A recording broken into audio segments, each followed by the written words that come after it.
하나님 감사합니다. 오늘도 또 마지막 때에 따른 말씀으로 베드로후서의 말씀을 우리에게 주심을 감사드립니다. 이러한 말씀을 통해서 우리를 사랑하시는 하나님의 사랑이 어떠한지를 온전히 깨닫게 도와주시고 또 믿음으로 하나 되게 하시오며 그 약속의 말씀이 우리에게 생명이 되도록 역사하여 주시옵소서.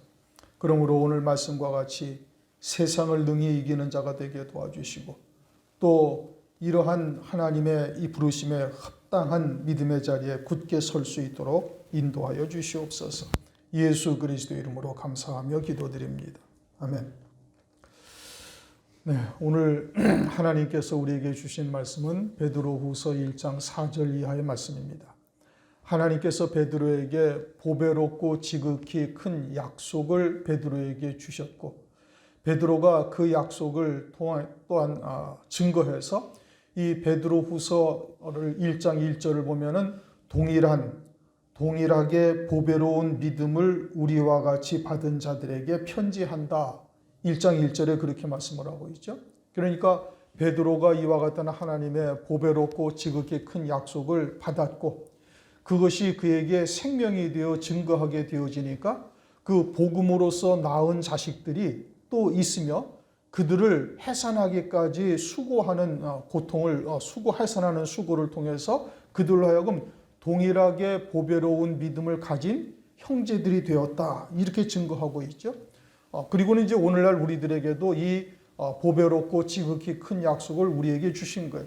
이것은 이제 뒤에 가면은 따로 높은 산의 영광이고 더 확실한 예언의 말씀이 있다라고 말씀을 하시면서 이제 요한계시록을 통해서 그 보배롭고 지극히 큰 약속을 어떻게 이루실 것인가를 우리에게 정확하게 계시하고 있어요. 그러니까 우리도 이 베드로와 똑같은 보배롭고 지극히 큰 약속을 우리들이 받은 자가 되었다 이겁니다.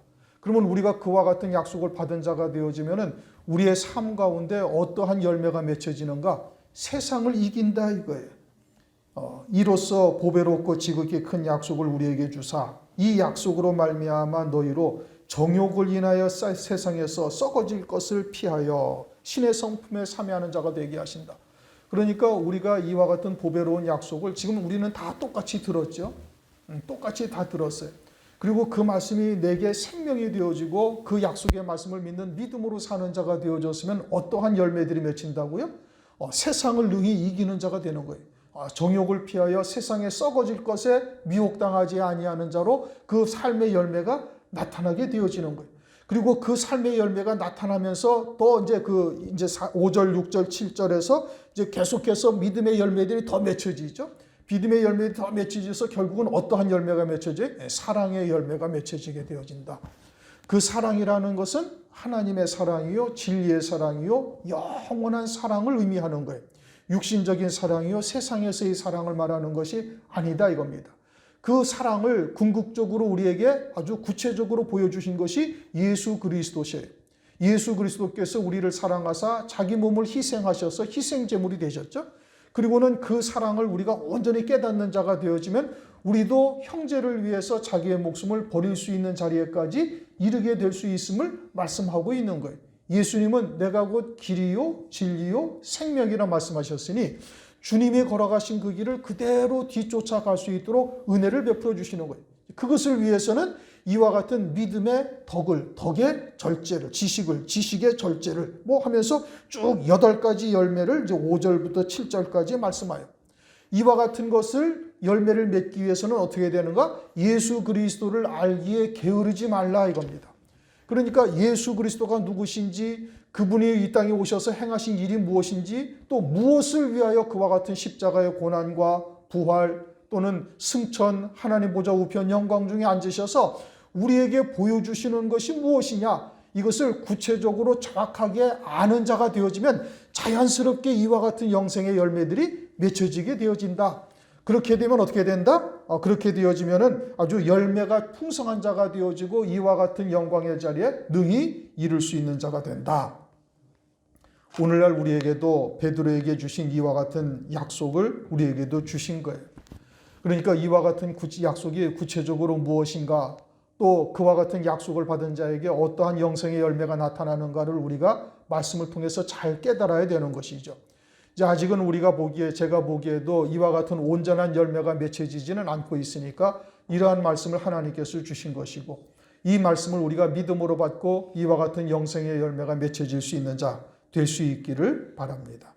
4절을 보니까 이로써 보배롭고 지극히 큰 약속을 우리에게 주사 이 약속으로 말미암아 너희로 정욕을 인하여 세상에서 썩어질 것을 피하여 신의 성품에 참여하는 자가 되게 하려 하셨으니, 하나님께서 이제 베드로에게 지극히 큰 약속을 주셨어요. 보배롭고 지극히 큰 약속이다. 갈라디아서 2장을 보면은 베드로와 야고보, 요한을 신약교회의 기둥이다 이렇게 말씀하시잖아요. 그렇게 신약교회의 기둥과 같은 베드로에게 하나님께서 아주 보배롭고 지극히 큰 약속을 주셨어요. 그러니까 베드로가 이와 같은 큰 약속을 받고서는 이와 같은 하나님의 말씀을 또한 믿고 그것을 증거했죠. 증거해서 나타난 결과가 뭐예요? 베드로후서 수신자들도 동일하고 보배로운 믿음을 가졌다. 우리와 똑같은 믿음을 가졌다. 베드로와 똑같은 보배롭고 지극히 큰 약속을 믿음으로 받은 자들이 된 것이죠. 그럼 오늘날 우리들도 이와 같은 약속을 이제 우리가 무엇인지는 이미 이제 다 알고 있는 바이니, 이러한 말씀을 믿는다면 우리에게도 동일한 약속을 하나님께서 주신 거예요. 그러면 이 약속이 얼마나 어마어마한 약속이냐? 아주 보배롭고 지극히 큰 약속이고, 베드로를 신약교회의 기둥처럼 여기는데 우리들도 장차 하나님의 나라의 기둥이 되게 하신다, 이런 말씀이 있어요. 요한계시록을 한번 보시죠. 요한계시록 3장.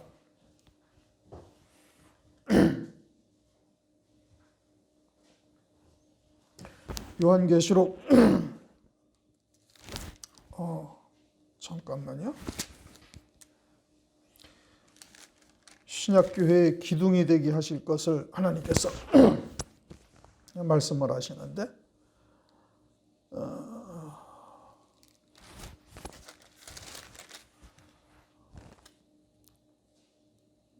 3장 12절을 보시면 이렇게 말씀하시죠. 이기는 자는 내 하나님 성전에 기둥이 되게 하린다. 이 일곱 금초대의 교회는 마지막 때 환난 날을 이기게 하는 그와 같은 교회죠. 그런데 베드로에게 신약교회의 기둥이 된 것처럼 마지막 때 이 환난 가운데 이기는 자가 되어지면 어떻게 된다는 거예요? 성전의 기둥이 되게 하신다 이겁니다. 신약교회의 기둥이 된 베드로와 똑같이 성전의 기둥이 되게 하신다라는 것은 첫째 부활의 영광을 입고 환난 후에 주의 재림으로 말미암아 이루어지는 그리스도의 나라에서 왕으로서 그리스도와 함께 다스리는 권세를 누리게 되어질 이와 같은 자리에 이르게 되어질 것을 말씀하고 있는 거예요. 그러니 우리도 이와 같은 약속을 받은 자가 되어졌고, 이 약속이 얼마나 어마어마한 약속인가는 우리가 아주 깊이 생각을 해야 되는 거예요. 우리가 이와 같은 하나님의 약속을 믿는 자가 되어진다면 그러면 그 기쁨은 말로 형용할 수 없는 기쁨이 충만하게 되어지는 것이죠.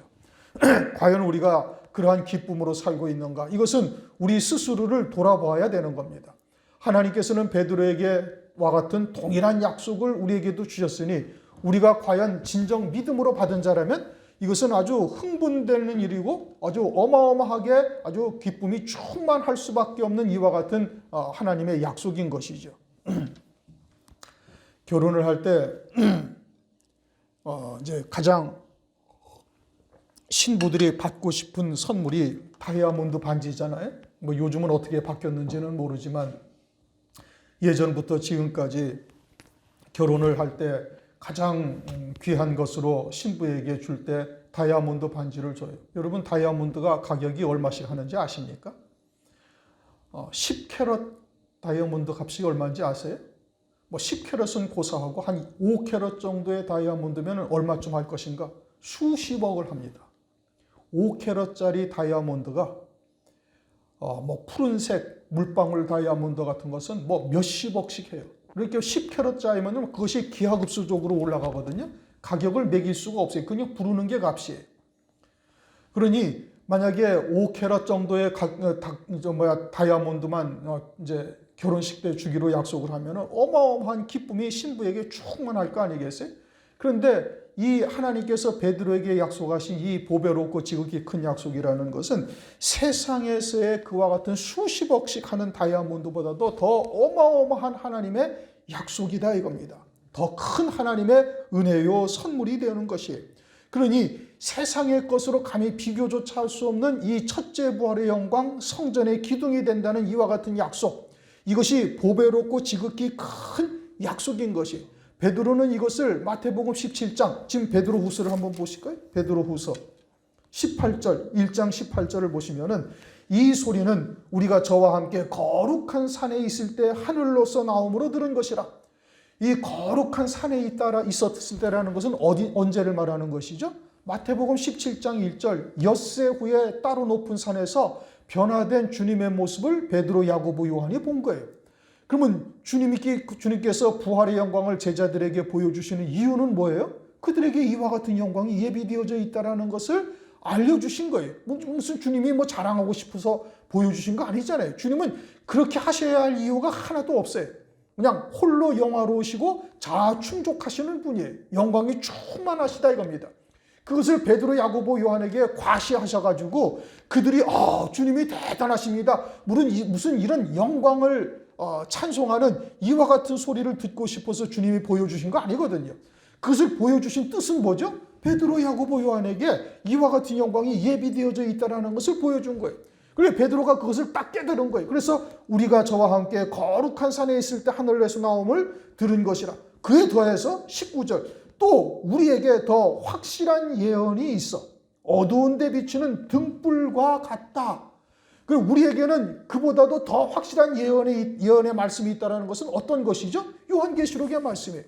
요한계시록의 말씀을 통해서 주의 재림 전에 적그리스도의 7년 환란이 있고 그 7년 환란을 두신 뜻은 이러한 더 확실한 예언의 말씀을 통해서 그와 같은 하나님께서 이루시는 구원의 역사를 자세하게 깨닫고 믿음으로 받아서 능히 환란을 이길 수 있는 자로 세우시기 위해서 주신 거예요. 우리에게도 따로 높은 산의 영광, 다시 말하면 아담이 에덴 동산에서부터 쫓겨나 6천년이 지난 후에 엿새 후죠. 하루가 1000년 같고 1000년이 하루 같다는 하루와 같다는 것을 이것을 잊지 말라 말씀하셨으니 6000년이 지난 7000년이 되는 때로부터 이제 이와 같은 때가 이루어질 것을 말씀하고 있고 그것을 무화과 나무의 비유로 정확하게 그 때를 우리에게 계시하고 있죠. 이미 무화과 나무의 비유가 다 이루어진 것을 우리가 알고 있지 않습니까? 그러면은 이제 주의 재림의 때가 아주 심히 가깝다라는 것을 우리가 알고 있는 것이고 이 마지막 때에 감추인 것이 드러나게 하신 것이에요. 감추인 것이 드러났다라는 것은 이제 그러한 하나님의 뜻을 이루실 때가 심히 가깝게 되어 있다. 그러면 하나님께서 우리에게 그와 같은 하나님의 말씀을 깨닫게 하신 이유가 무엇이냐? 그것은 베드로에게 따로 높은 산에서 그와 같은 부활의 영광을 보여주신 것과 똑같은 거예요. 오늘날은 환상을 보여주고 이러는 것이 아니잖아요. 말씀을 성령 안에서 깨닫고 믿음으로 받게 하시는 거예요. 그렇게 되어지면 그것은 내게 해당되어지는 역사라는 것을 안다 이겁니다. 그러니까 이와 같은 소망을 우리가 가지게 되어지면 베드로후서 3장 13절 우리는 그의 약속대로 의에 거하는 바 새하늘 새 땅을 바라보는도다. 베드로는 지금 아직 순교하기 직전이죠. 순교하기 직전인데 무엇을 바라보고 있어요? 새하늘 새 땅을 바라보는 거예요. 이 새하늘 새 땅이라는 것은 주님의 재림으로 이루어지는 그리스도의 나라를 말하는 겁니다. 이사야서 35장 또는 이사야서 65장에 새하늘 새 땅을 말씀하고 있죠. 사자가 풀을 먹고 어린아이가 독사굴에 손을 놓고 장난치고 있고 이제 이와 같은 주님의 나라가 이 땅에 이루어질 것을 이미 구약 때로부터 말씀하고 있고 그것이 주의 재림으로 온전히 이루어질 것을 성경을 통해서 우리에게 깨닫게 하셨고 이와 같은 하나님의 약속을 우리도 받고 바라보고 있음을 말씀하고 있는 겁니다. 그러니 베드로가 이 보배로운 약속을 받은 것이고 또 그 말씀을 증거해서 이 베드로후서 수신자들이 그 약속의 말씀을 믿음으로 받아서 베드로와 동일하게 보배로운 믿음을 가진 자들이 되었고 또 오늘날 이 말씀에 우리들에게도 요한계시록의 말씀을 통해서 정확하게 그 때와 또 이루실 구원의 뜻을 알게 하셨어요. 우리에게도 이 약속의 말씀을 주신 것이다 이겁니다. 이것이 아주 가장 큰 하늘나라의 영광이요. 그리스도와 함께한 후사가 되는 어마어마한 영광인 거예요. 그러니까 그 소망으로 우리가 이 땅에서 믿음으로 사는 거예요. 베드로가 그 새 하늘과 새 땅을 바라보는도다 약속 말한 것처럼 우리도 그 새 하늘과 새 땅을 바라보면서 믿음으로 이 땅에서 살아가는 자가 되고 있음을 말씀하고 있는 것이죠. 그러면 그러한 약속을 우리가 정녕 믿음으로 받아서 우리가 살고 있다면 어떠한 열매가 우리에게 나타나는가? 이제 그 다음 말씀이 이 약속으로 말미암아 너희로 정욕을 인하여 세상에서 썩어질 것을 피하여, 세상에서 정욕으로 인하여 썩어질 것을 쫓게 하는 역사를 능히 이길 수 있는 자가 된다 이겁니다. 세상은 우리에게 육신의 정욕, 안목의 정욕, 이생의 자랑을 쫓아 타락하게 해서 세상에 속하여 살다가 결국 망하게 하는 것이 세상이에요. 마귀는 자기들만 이와 같이 지옥 불못에 떨어지는 것이 억울하고 분해서 어찌하든지 택하신 자들로 미혹해서 그들로 영원히 불타 사라질 그러한 썩어질 것만 쫓게 하다가 결국은 망하게 하는 것이 그들의 목적인 것이거든요. 그래서 세상의 안락함이나 또는 육신의 정욕이나 망하게 하는 것이 세상의 목적이고 그것이 오늘날도 그대로 이루어가고 있음을 볼 수가 있어요. 그러나 그와 같은 마귀의 괴계를 이 보배롭고 지극히 큰 약속으로 능히 이기는 자가 될 수 있게 하신다 이렇게 말씀을 하고 있는 겁니다. 그 영광의 어떠함을 우리가 과연 깨닫고 믿음으로 받고 있는가? 그 약속의 말씀을 우리가 믿음으로 받았다면 그 말씀이 곧 하나님이요 그 말씀이 곧 권능이 있으니 그 말씀으로 인하여 능히 이기는 자가 될 수 있음을 우리가 볼 수 있는 것이죠. 이제는 요한일서 1장 1절 말씀과 같이 들은 바요 본 바요 주목하고 손으로 만진 바까지 되어지면 넉넉히 이기는 자가 될 수 있음을 말씀하고 있어요. 골로새서 1장 11절 그 영광의 힘을 쫓아 모든 능력으로 능하게 하시며 기쁨으로 모든 견딤과 오래 참음에 이르게 하시고 이제 여러 차례 말씀을 드린 겁니다. 우리가 세상을 이길 수 있는 힘은 어디에 있는가? 하나님의 말씀을 믿는 믿음인데 그 말씀으로 주시는 영광의 힘 그것이 우리에게 능력이 된다 이겁니다. 즉 하늘에서 이루시는 구원의 세계를 들은 바요 본 바요 만진 바가 되어지면 오히려 기쁨으로 세상의 고난과 고통을 능히 모두 견디고 오래 참으며 이기게 하신다. 히브리서 12장 2절 믿음의 주여 또 온전케 하시는 이인 예수를 바라보자. 저는 그 앞에 있는 즐거움을 위하여 십자가를 참으사 부끄러움을 개의치 아니하시더니 하나님 보좌 우편에 앉으셨느니라. 예수님이 십자가의 고난을 어떻게 참으셨어요? 아버지와 함께 창세전에 누리던 영광을 바라보고 그 기쁨으로 십자가를 참으셨다. 부끄러움을 개의치 아니하셨다. 그러면 오늘날 우리들도 이와 같은 믿음으로 그와 같이 세상을 능히 이기는 자가 될 수 있음을 우리에게 계시하고 있는 겁니다. 믿음이라는 것이 뭐예요? 히브리서 11장 1절 믿음은 바라는 것들의 실상이다 이겁니다. 우리가 하나님의 약속의 말씀을 믿음으로 받은 자가 되어졌습니다. 이 믿음으로 받았다라는 것은 그 말씀이 내게 생명이 되었다라는 뜻이에요. 그 말씀이 내게 생명이 되었다라는 것은 그 말씀이 약속의 말씀이 나의 삶에 있어서 가장 우선이 되고 있다 이 뜻인 겁니다. 아주 최고의 우선이 되고 있는 거예요. 무엇과도 바꿀 수가 없어요. 심지어는 내 육신의 목숨과도 그 약속의 말씀과 바꿀 수가 없는 신앙이 되어졌을 때 그것이 생명이 되었다. 그것이 믿음으로 산다라고 말할 수 있는 겁니다. 그렇게 믿음으로 사는 자가 되어졌으면 세상을 능히 이기는 자가 된다 이겁니다. 또 그 믿음으로 사는 자가 되어졌으면 세상의 것에 의해서 좌지우지되지를 아니하는 거예요. 히브리서 11장 39절에 이렇게 말씀하시죠. 이 사람들은 다 믿음으로 말미암아 증거를 받았으나 약속을 받지 못하였다. 믿음으로 말미암아 증거를 받았다라는 것은 그 말씀이 그 신비에 새겨지고 조금 전에 말씀드린 것처럼 그 약속의 말씀이 그의 삶에 있어서 가장 우선이 되고 있는 거예요. 그것은 하늘나라에 그 실상이 존재하기 때문이다라고 성경이 말씀하고 있어요. 이런 사람은 세상이 감당치 못하도다. 히브리서 11장 38절에 말씀하고 있죠. 그러니 이러한 하나님의 보배롭고 지극히 큰 약속의 말씀을 믿음으로 받은 자가 되어지면 세상이 감당할 수가 없는 거예요. 생명을 위협해도 또는 유리걸식을 해도 뭐 감당할 수가 없죠. 이번에 가서 그리스에 가서 그 동방정교회의 예배당에 이제 그 성화들이 그려져 있어요. 성화들이 그려져 있는데 이제 당시에는 성경책이 일반화되질 않으니까 이제 그분들이 천정이나 벽에다가 성경에서 말씀하시는 내용들을 그림을 그려놓고 그것을 설명을 해주는 겁니다. 오늘날처럼 성경이 이렇게 일반화되어 있지를 못했다는 말씀이죠. 그 당시에는 뭐 필사하고 그랬으니까 서기 뭐 70년, 80년 이럴 때 100년, 200년 이럴 때는 성경을 그냥 필사해서 하나 있을까 말까 할 정도인 거예요, 교회당에. 그러니까 벽에다가 이제 그림을 그려놓는데 가장 충격적인 게 뭐였는고 하니 그 신앙을 가진 자들이 이제 313년 국교로 지정이 되기 전까지 온 세상에서 예수를 믿는 사람들이 다 핍박을 받았어요. 죽임을 당하고. 그러니까 뭐 땅굴에 들어가서 살고 이랬잖아요. 살 가죽을 거꾸로 매달아 놓고 살 가죽을 벗겨요. 예수를 믿는다고. 이게 살 가죽을 벗기는 장면을 그림을 그려 놓은 거예요. 심지어는 거꾸로 매달아 놓고 십자가로 두 팔과 두 발을 묶어 놓고 이것을 십자가를 형태를 확 조여가지고 사지를 찢어요. 그렇게 해서 참형을 해버려요. 심지어는 거꾸로 매달고 말로 끌고 가면서 머리통이 깨져서 사라져 버렸어요, 위에는.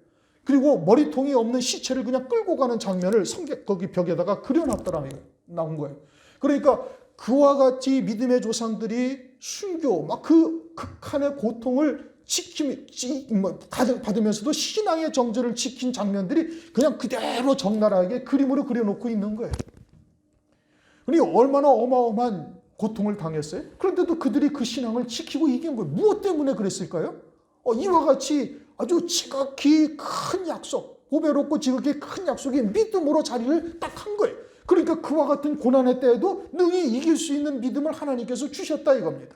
그리고 오늘날 우리가 마지막 때 환난을 통해서 우리도 이제 첫째 부활의 영광을 소망하죠. 첫째 부활의 영광을 소망하는 자들에게는 어떠한 일이 있어요? 환난날에 순교하는 거예요. 그러면 어떠한 믿음이어야 되는가? 이 보배롭고 지극히 큰 하나님의 약속이 내게 생명이 되어야 되는 거예요. 그게 믿음이에요.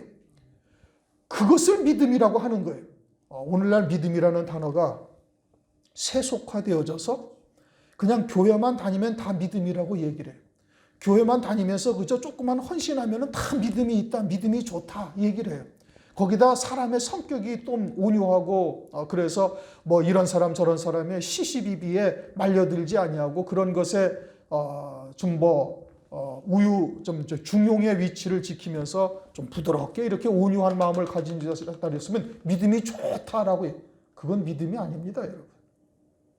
우리가 믿음의 실상이 무엇인지를 바르게 깨달아야 되는 거예요. 과연 내 삶에 있어서 세상을 이길 수 있는 믿음이 내게 있는가? 그렇지 아니하면 환난 날에 다 실족하고 배도하고 넘어지는 거예요. 그것은 적그리스도의 밥이죠. 말씀을 들어도 역시 마찬가지. 이 말씀을 들었다고 해서 이 누누이 말씀드리는 것처럼 아는 것과 이렇게 지식으로 아는 것과 이 말씀이 그런 뜻이었구나. 이것과 그 말씀을 믿음으로 받아서 내 삶의 그 열매가 나타나는 것과는 하늘과 땅 차이입니다. 그냥 지식으로 아는 자들은 환난 날에 그냥 다 쓰러져요. 배도하고 넘어져요. 육신의 극한의 이와 같은 고통이 다가올 때 과연 믿음을 지킬 수가 있겠습니까? 육으로 사는 자들, 지식으로 아는 자들은 지키지 못하는 거예요. 그러니까 이 은혜 시대에 그러한 삶의 열매가 내 믿음 생활을 통해서 나타날 수 있어야 되는 거예요. 그래서 이제 열매가 쭉 나타난다. 이제 8절에서 말씀하고 있잖아요. 열매 없는 자가 되지 않게 하려 합니다. 우리가 이와 같은 믿음이 과연 있는가? 우리 스스로를 한번 돌아볼 수 있어야 되는 거예요. 세상을 이길 수 있는 믿음. 세상 것에 흔들리지 아니하는 것이죠. 요한일서 2장 15절 16절 이 세상이나 세상에 있는 것들을 사랑치 말라. 누구든지 세상을 사랑하면 아버지의 사랑이 그 속에 있지 아니하니 이는 세상에 있는 모든 것이 육신의 정욕과 안목의 정욕과 이생의 자랑이니 다 아버지께로 쫓아온 것이 아니요 세상으로 쫓아온 것이라. 세상은 마귀는 어찌하든지 우리의 육신의 정욕, 안목의 정욕, 이생의 자랑을 건드려서 세상에 속하여 살 수밖에 없도록 이끌어가다가 세상에 속하여 사는 자들은 다 짐승표를 받고 멸망할 수밖에 없도록 만들어가는 겁니다. 우리가 심각하게 생각을 해야 되는 거예요. 우리가 이와 같은 세상에서 능히 이기는 자가 되지 못한다면 환난 날에는 절대 승리할 수가 없어요. 이게 적당한 믿음을 가지고 있다고 자신은 온전하다고 생각한다면 큰 오산이다 이겁니다. 그러니까 예수 그리스도가 누군지를 알라고 이야기를 하고 있잖아요. 주님을 안다라는 것은 주님이 이 땅에 오셔서 십자가 위에서 희생하시고 하나님 보좌 우편에 앉으신 그 분이 길이요 진리요 생명이라는 것을 정확하게 깨달아야 되는 거예요. 그냥 막연한 하나님의 나라는 그거는 환난 날에 그냥 그대로 다 실족합니다.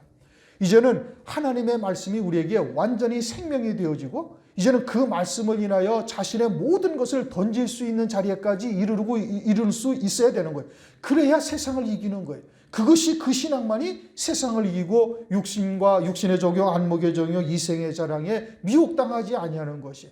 세상은 어찌하든지 우리로 하여금 이와 같은 세상에 속한 것에 살다가 멸망케 하는 겁니다. 세상의 안락함에 빠지게 하든지 아니면 세상 것에 한이 맺혀 그것을 계속 쫓아가는 거죠. 세상에 속한 자죠. 결국은 멸망하게 되어지는 거예요. 오늘날 일반적으로 예수 안에서 출세하고 예수 안에서 잘 되는 것이 참 복이다. 하나님의 응답이다. 축복이다. 이렇게 이야기를 합니다. 이것은 아주 심각한 인본주의, 세속주의적 신앙을 우리에게 알게 모르게 우리에게 심어주고 있는 거예요. 예수 안에서 고난받는다? 이것은 아예 생각도 안 하려고 하는 겁니다. 예수님이 고난과 저주는 다 받았는데 우리는 예수 안에서 이 땅에서 복을 받고 누리고 군림해야 된다라고 생각하는 사람들이 대부분이에요. 예수 안에서 고난당하면 그것은 무언가 죄값 때문이다 또는 예수 안에서 저주를 받았다 또는 진리가 아니다 이와 같은 것으로 조롱하고 비아냥거리고 치부해버리는 것이 오늘날 일반화되어져 있다 이겁니다. 주님이 초림하셨을 때 유대인들에게 사람의 계명이다라고 책망을 하시잖아요. 그러면서 유대인들을 뭐라고 말씀하셔요? 독사라고 얘기를 하셔요. 마귀에게서 나왔다라고 말씀하셔요. 자신들은 하나님의 백성이요. 하나님의 율법을 가지고 신실하게 하나님을 섬기고 있고 남들이 봐도 아주 거룩한 모습으로 살아가고 있어요. 인품으로 하자가 없어요. 사랑을 베풀고 훌륭한 덕을 세우고 있다 이겁니다. 그런데 주님은 뭐라고 말씀하셔요? 아주 화가 있다, 회칠한 무덤이다, 독사의 새끼들이다, 어마어마한 책망을 하시는 겁니다. 그러면 주님의 재림의 때에는 우리의 온 교회가 신앙이 다 온전해졌는가? 그렇지가 못하죠. 우리가 알다시피 온갖 누룩이 섞인 떡, 인본주의적 신앙관이 팽배하게 퍼져 있음을 우리가 부인할 수 없어요. 그러니까 마지막 때가 노아의 때와 같다, 롯의 때와 같다. 음행케 하는 말씀이 범람하고 있는 것이죠. 이와 같은 세상에서 이 약속을 믿는 자는 세상을 어떻게 한다는 거예요? 세상의 육신의 정욕, 안목의 정욕, 이생의 자랑을 피하게 하신다 이겁니다. 능히 이길 수 있는 자가 되게 하시는 거예요. 뭐가? 이 보배롭고 지극히 큰 약속이 그와 같은 믿음의 자리에 우리를 세우시는 역사를 이루는 거예요. 이미 골로새서 1장 11절이나 히브리서 12장 2절 말씀을 제가 읽어드렸잖아요. 이 영광의 힘이 그 능력으로 모든 것을 다 이기게 하신다. 주님도 무엇을 바라보고 십자가의 고통을 참으셨는가? 그 앞에 있는 즐거움을 바라보고 십자가의 고통을 참으셨다. 그러니 우리가 이와 같은 하나님의 보배롭고 지극히 큰 약속이 이제는 들은 바요, 본 바요, 주목하고 손으로 만진 바까지 되어지도록 하나님께 기도하셔야 되는 겁니다. 그렇게 해서 그 말씀이 내게 생명이 되었음이 신앙생활을 통해서 나타날 수 있어야 되는 거예요. 가장 우선이 되어야 되는 거예요. 육신의 목숨보다도 그 하나님의 말씀이 우선이 되어야 되는 거예요. 그렇게 되어지면 내가 비천에 처할 줄도 알고 풍부에 처할 줄도 알고 일체의 비결을 배웠다. 사도 바울이 빌립보서 4장에 그렇게 말하고 있잖아요. 그것은 세상의 것에 전혀 흔들리지 아니한다 이겁니다. 있으면 있는 대로 하나님께 감사하고 주님의 나라를 위하여 헌신하고 없으면 없는 대로 주를 위해서 그 상태에서 가장 최선을 다해 주님께 헌신하는 거예요. 그것이 믿음으로 사는 자가 되는 겁니다. 우리가 거듭난 자가 되었으면은 이것은 아주 당연한 일이에요. 제가 이렇게 여러 가지로 설명하지 않아도 당연히 이와 같이 나타나지는 거예요. 어린아이가 무언가 자기 눈에 딱 꽂힌 것이 있으면 손에 잡고 절대 놓지 않잖아요. 그러나 더 좋은 것이 눈에 딱 보이면 손에 있던 것을 딱 놓아버리고 더 좋은 것을 딱 쥐는 것이 아이들의 습성이에요. 만일 우리가 거듭난 자로서 그리스도 안에서 영원한 생명이 무엇인지를 깨닫고 그 생명으로 사는 자가 되어졌다면 이것은 아주 당연한 일이에요. 당연히 이 보배롭고 지극히 큰 약속이 나의 삶의 모든 것이 되어지고 생명이 되어지고 그 믿음으로 사는 자가 되어짐을 말씀하고 있어요. 그러면 어떻게 되는 거예요? 세상의 것에 연연하지 않은 거예요. 그것에 욕심을 부리지 아니하는 거예요. 그것을 오히려 주를 위해서 헌신하며 주님의 나라를 위해서 나가는 이와 같은 신앙의 모습이 나타나게 되어진다. 이것을 지금 말씀하고 있는 겁니다. 그러면서 그 다음에는 신의 성품에 참여하는 자가 되게 하신다. 신의 성품이다라고 이렇게 표현을 했는데 이것을 다른 말로 딱 바꾸면은 그리스도의 형상으로 세워지게 하신다 이겁니다. 그러면 그리스도의 형상으로 세워진다라는 것은 뭘 말하는 거예요? 주님이 누리시는 영광, 그리스도와 함께한 후사가 되게 하시는 역사를 이루시는 것이죠. 우리는 본래부터가 아들이죠. 하나님께서 그 영원하신 생명으로 우리를 낳으셨다라는 것을 요한복음 1장 13절이나 요한일서 5장 1절에서도 말씀하고 있어요. 그 우리 교육 성경에서는 하나님께로서 난 자다. 그러니까 이제 얼핏 생각하기를 그냥 하나님께로부터 보내심을 받았다. 뭐 이런 뜻으로 생각하는데 그런 뜻이 아니고 아주 출생했다. 하나님이 그 생명으로 낳으셨다라는 거예요. 그러니까 아담이 범죄하여 죽은 자가 되자 가죽옷으로 그 구원을 이루시잖아요. 그래서 우리 안에 영원한 생명이 산 자가 되었다 이 뜻입니다. 영원한 생명이 산 자가 되었다라는 것은 이제 갓난 아이와 같은 상태죠. 그들에게 하나님의 말씀이 생명이 되고 이 말씀을 믿는 믿음으로 살아갈 때 그 생명이 더하게 되어져서 그 생명을 풍성하게 하라고 예수님이 이 땅에 오셨다. 그리고서 내가 곧 길이요 진리요 생명이다. 이렇게 말씀을 하셔요. 그래서 장성한 분량에 이르게 되어지면 그리스도와 함께한 후사까지 이르게 되어져요. 이제 이것을 에베소서 1장 3절 이하에 하늘의 모든 신령한 복으로 우리에게 복 주시려고 창세전에 그리스도 안에서 우리를 택하시고 그리스도 안에서 아들들이 되게 하셨으니 라고 5절 끝부분에 그렇게 말씀을 하셔요. 그러면 창세기 이 에베소서 1장 5절에 있는 아들들이 되게 하셨다라는 의미는 장성한 분량의 아들, 그리스도의 온전한 형상에 이르게 하는 아들들이 되어지는 것을 말하고 있는 겁니다. 그 과정을 어떻게 이루어 가셔요? 이 보배롭고 지극히 큰 약속의 말씀을 믿는 믿음으로 받은 자들에게 광야교회와 같은 과정들을 거쳐서 이와 같은 보배롭고 지극히 큰 약속에 합당한 자로 하나님께서 길러가시는 거예요. 그게 온전한 아들이 되어지는 겁니다. 그게 하나님의 성품에 참여하는 자가 되었다라고 말씀하고 있는 거예요. 로마서 8장 30절 또 미리 정하신 그들을 또한 부르시고 부르신 그들을 또한 의롭다 하시고 의롭다 하신 그들을 또한 영화롭게 하셨느니라. 이미 과거 완료형이다라는 것을 제가 여러 차례 말씀을 드렸어요. 그러니 하늘에서는 이미 영화롭게 하셨느니라. 그리스도 안에서 아들들이 되게 하셨느니라 라고 이미 말씀을 하셨어요. 그래서 우리가 주기도문에 뭐라고 말씀하셔요? 뜻이 하늘에서 이룬 것 같이 땅에서도 이루어질 것을 위해서 기도하라고 말씀하고 있잖아요.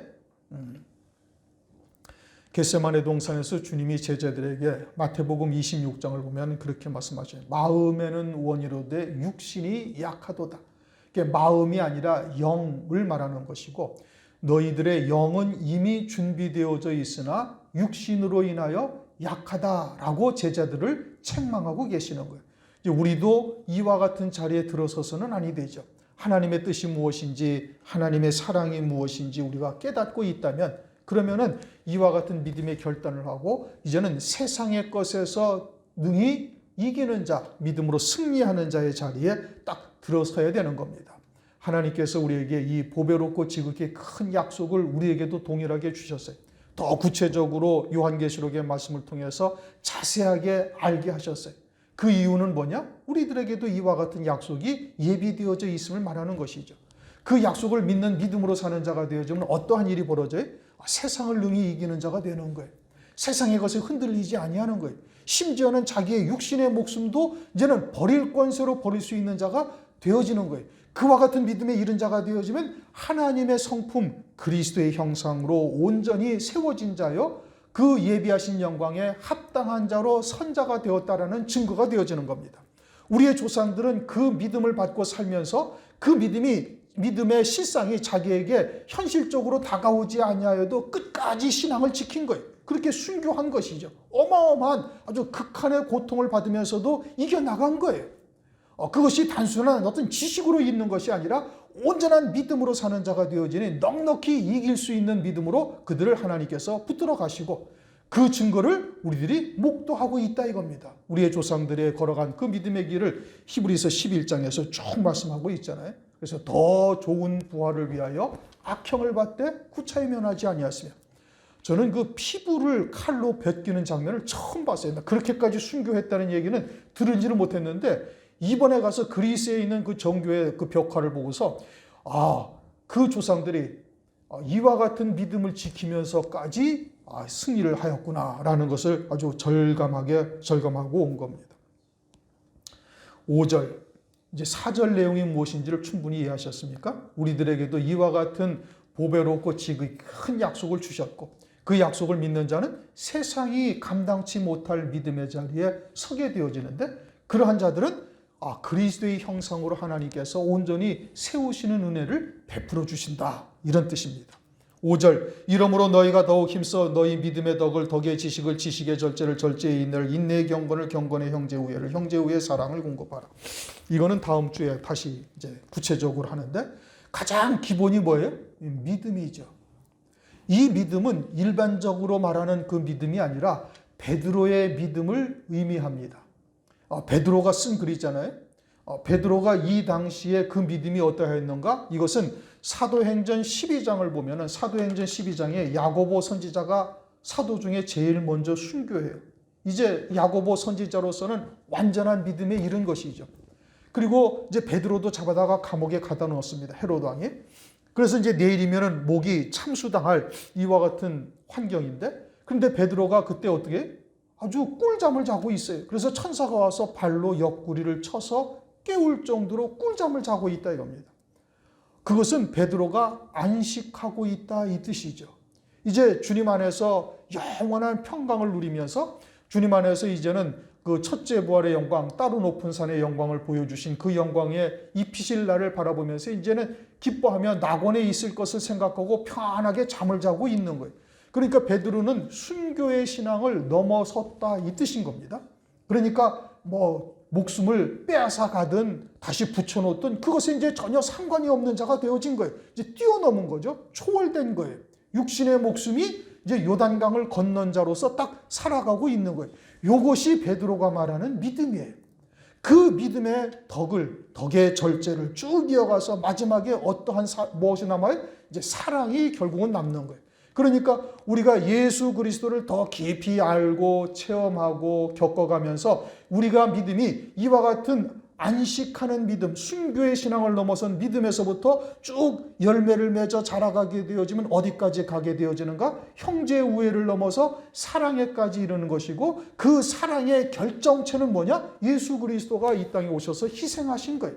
그러니까 그리스도 안에서 우리가 이와 같은 온전한 사랑으로 사는 자가 되어지면 우리도 형제를 위해서 자기의 목숨을 능히 희생할 수 있는 자리까지 이르게 되어질 것을 말씀하고 있어요. 요한복음 15장에서 말씀하고 있잖아요. 친구를 위하여 너의 목숨을 버리면 그것이 참된 사랑이다. 요한복음 15장에서 그렇게 말씀하시고, 요한일서 3장 16절, 그가 우리를 위하여 목숨을 버리셨으니 우리가 이로써 사랑을 알고, 하나님의 참 사랑은 뭐예요? 예수 그리스도를 희생하신 것이 하나님의 온전한 사랑이에요. 그것을 위해서 하늘나라의 영생을 우리에게 이룰 수 있도록 은혜를 베푸신 겁니다. 그리스도를 믿음으로 성령이 임하시고 성령이 임하심으로 하나님 보좌 우편 영광에까지 이르는 길이요 진리요 생명이 무엇인지를 깨닫게 하시고 믿음으로 받게 하시고 그 길을 걸어갈 수 있게 하시는 거예요. 이것이 우리에게 보여주신 하나님의 온전한 사랑이다 이겁니다. 그러면 우리도 형제를 위하여 목숨을 버리는 것이 마땅하니라. 하나님의 아들이 그 사랑으로 자기 목숨을 내어놓았으니 우리도 역시 형제들을 위해서 목숨을 내어놓는 것이 당연한 일이다. 선한 목자는 자기의 양들을 위해서 목숨을 내어놓는 것이 선한 목자죠. 그럼 오늘날도 선한 목자는 어떠해야 되는가? 당연히 그러해야 된다 이겁니다. 그래서 베드로가 그 길을 갔고 우리도 그와 같은 순례의 여정을 쫓아가고자 부단히 자기를 쳐 복종시켜 나가고 있는 겁니다. 어린 양의 생명책이라는 것을 이미 말씀을 드렸잖아요. 어린 양의 생명책의 농명이 될 자들은 누구라고 말씀을 드렸어요? 죽임당할 어린 양의 생명으로 사는 거예요. 그러니까 애시당초부터 저나 여러분은 이미 순교의 제물로 하늘나라에서 이미 택정함을 입은 거예요. 순교의 제물이 될 자로 이 땅에 애시당초부터 보내심을 받았으니 그 약속의 말씀을 우리에게 들려주시고 그 후에 받게 되어질 영광이 어떠한지를 깨우쳐 가시는 것이고 믿음의 열매가 이 땅에서 맺혀질 수 있도록 우리에게 은혜를 지금 베풀고 계시는 거예요. 그러니까 애시당초부터 죽임당할 생명으로 이 땅에 보내심을 받았다는 것을 믿음으로 받으시면 돼요. 그것이 베드로가 말하는 믿음이에요. 거기서부터 우리의 믿음이 시작되어지는 것이고 그리고 이 보배롭고 지극히 큰 약속을 믿음으로 받은 자가 되어지면은 이와 같이 믿음의 덕을 덕의 절제를 절제의 지시를 하면서 쭉 하면서 형제 우애에 사랑까지 더해지는 영생의 열매가 맺혀지는데 그것은 무엇을 통해서 예수 그리스도를 더 깊이 알고 체험하고 겪어가면서 누리게 열매가 맺혀지게 되어질 것을 말씀하고 있는 거예요. 그래서 8절 이런 것이 너희에게 있어 흡족한 점 무엇이 있어서 이와 같은 8가지의 열매가 그 믿음에서부터 시작해서 사랑에까지 이르게 되어지는 열매가 있어야 흡족한 자가 되어지고 그것은 무엇으로 말미암는다? 즉 너희로 주 예수 그리스도를 알기에 게으르지 않아야 된다 이겁니다. 예수 그리스도를 알기에 게으르지 아니한 자가 되어지면 이와 같은 믿음의 열매들이 우리에게 나타나게 되어지고 그러한 믿음의 열매들이 나타나게 되어지면 그러면은 온전히 그리스도의 형상으로 세워진 자요 그 영광에 합당한 자로 세우신 은혜를 입은 자가 되어짐을 말씀하고 있는 거예요. 그러나 일반적으로 거의 모든 그리스도인들이 이 길을 아니 갑니다. 다 싫어하고 기피해요. 왜냐? 육으로 살고 있기 때문에 그러는 거예요. 이 말씀은 영으로 사는 자여야 들을 수가 있고 깨달을 수가 있고 믿음으로 받을 수가 있어요. 육으로 사는 자는 이건 아무리 얘기를 해도 설득할 수 있는 게 절대 아닙니다. 진리는 설득한다고 되는 게 아니에요. 이게 영으로 사는 자는 영으로 듣고 깨달아 믿음으로 받는 거예요. 그렇지 이것을 어떻게 지식으로 어떻게 설명을 해요. 이것을 과학적으로 어떻게 입증을 해요. 육으로 사는 자들에게는 과학적으로 논리적으로 이성적으로 입증이 돼야 믿는 거거든요. 이것은 과학적으로 논리적으로 이성적으로 입증될 수 있는 말씀이 아니에요. 그냥 영으로 사는 자는 성령께서 그냥 깨닫고 믿음으로 받게 하시며 그게 믿고 이제는 더 큰 믿음으로 자라나갈 수 있도록 은혜를 베풀어 주시는 거예요. 그러니까 대부분의 그리스도인들은 이 길을 외면해요. 왜요? 육으로 살고 있으니까. 그리고서는 오히려 자신들이 진리다. 그리고서는 이와 같은 하나님의 말씀을 비아냥거리고 조롱하고 너희들은 진리라면서 어떻게 교회는 맨날 지하실 바닥에서 헤매닥질하고 앉아있느냐? 뭐 이런 식으로 조롱하고 수치를 주는 것이 일반적인 일인 것이죠. 그러나 환난 날에 들어가서는 정확하게 딱 구별이 됩니다. 옥석을 가리는 거예요. 옥과 돌멩이가 비슷하게 보일지라도 하나님께서는 무엇이 참된 옥이요 무엇이 돌멩이인지를 정확하게 아시고 그들을 다 짐승표를 받고 영원한 멸망에 떨어지게 되어지는 겁니다. 아무리 이 땅에서 충성 헌신했다 할지라도 다 헛것이 되어지는 겁니다. 그러나 지금까지는 그것을 잘 몰랐다 할지라도 이제부터라도 다시 한번 신앙의 결단을 하며 이 말씀이 내게 생명이 되기까지 믿음으로 달려가는 자가 되어지면은 환난 날에도 능히 이기는 자로 하나님께서 세우시겠다 이겁니다. 비록 환난 날에 우리가 잠시 고난을 당하고 순교할 수는 있지만 순교하게 되지만 우리가 그것을 통해서 첫째 부활이라는 성전의 기둥 계시록 3장 12절에 말씀하고 있잖아요. 성전의 기둥이 되게 하리라. 이렇게 말씀하신 교회 있잖아요. 계시록 3장 12절. 이 빌라델비아 교회 성전의 기둥이 되게 하리라. 이 교회를 가봤더니 기둥만 딱 남았어요. 신기한 일이잖아요. 기둥만 딱 남아가지고 성전의 기둥이 되게 하리라 하신 하나님의 약속의 말씀이 그대로 이루어진다라는 것을 우리에게 이제 영적으로 교훈하고 있는 것이죠. 그래서 우리가 환난 날에 능히 이기는 자가 될 수 있기를 바랍니다. 8절 이런 것이 있어 흡족한즉 이와 같은 믿음의 열매들이 맺히는 자들이 하나님의 성품에 참여하는 자가 된다 이겁니다. 너희로 우리 주 예수 그리스도를 알기에 게으르지 아니하고 열매 없는 자 되지 않게 하려니와. 이제 이와 같은 8가지의 열매를 더하는 것이 되어지면은 그러면은 예수 그리스도를 알기에 게으르지 않은 자가 되어지고 그리고 이와 같이 열매가 온전한 열매가 풍성한 자, 맺혀지는 자가 되어짐을 말씀하고 있는 겁니다. 이러한 열매들이 나타나지 아니한다면 그것은 우리 주 예수 그리스도를 알기에 게으른 자요, 예수가 누구신지를 제대로 알지 못하는 자다. 이런 의미죠. 그러므로 우리가 예수 그리스도께서 어떠한 사랑과 은혜를 우리에게 베푸셨는가를 부단히 말씀을 통해서 살펴보고 알아야 되는 겁니다. 그리스도에 관한 지식이죠. 우리가 이와 같은 구원의 은혜를 깨닫는다면 힘써 알아야 되는 것이죠.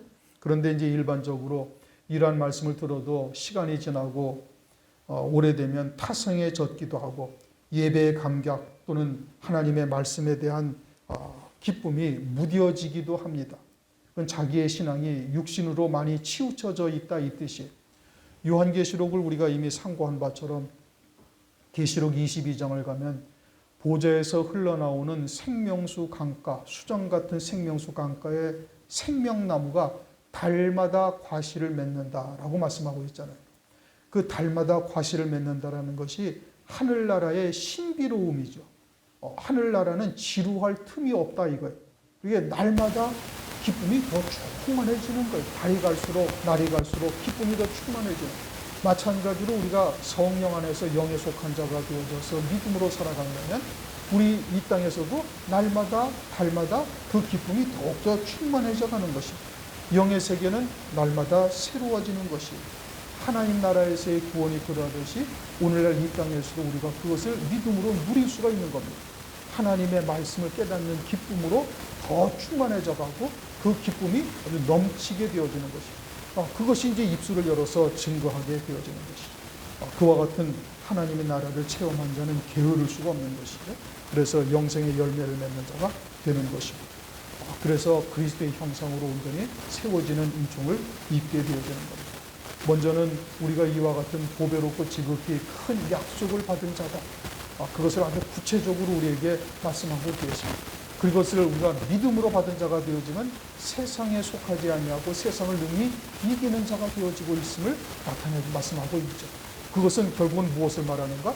그리스도의 형상으로 온전히 세워지는 자가 되어지는 것. 그들에게 하나님께서 믿음으로 시작해서 하나님의 사랑에까지 영생의 열매를 맺는 자가 되어지는데 그것은 예수 그리스도가 누구신지 하나님께서 우리에게 어떠한 사랑을 베푸셨는지를 하나님의 말씀을 통해서 구체적으로 깨달아가면서 그와 같은 신앙이 장성한 분량에까지 이르게 되어진다. 그렇게 영생의 열매가 있게 되어질 때 그것을 하나님께서 보시기에 아주 흡족한 자다라고 말씀을 하고 있는 겁니다.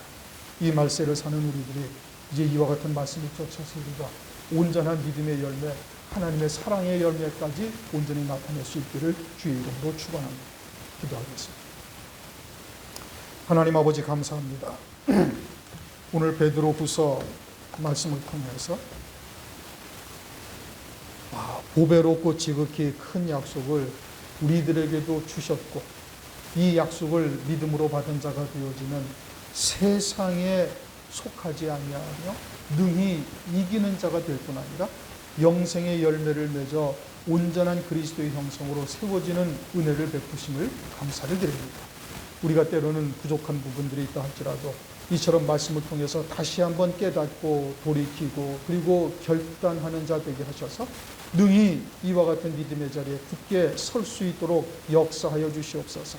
장차 환난 날에 넉넉히 이기는 자 되도록 은혜 위에 은혜를 더하여 주시옵소서. 과연 히브리서 11장에 말씀하신 것처럼 악형을 받되 구차히 면하지 아니하며 세상이 능히 감당치 못할 믿음의 자리에 굳게 서는 큰 용사의 믿음을 허락하여 주시옵소서. 감사를 드리고 예수 그리스도의 이름으로 기도드리옵나이다. 아멘.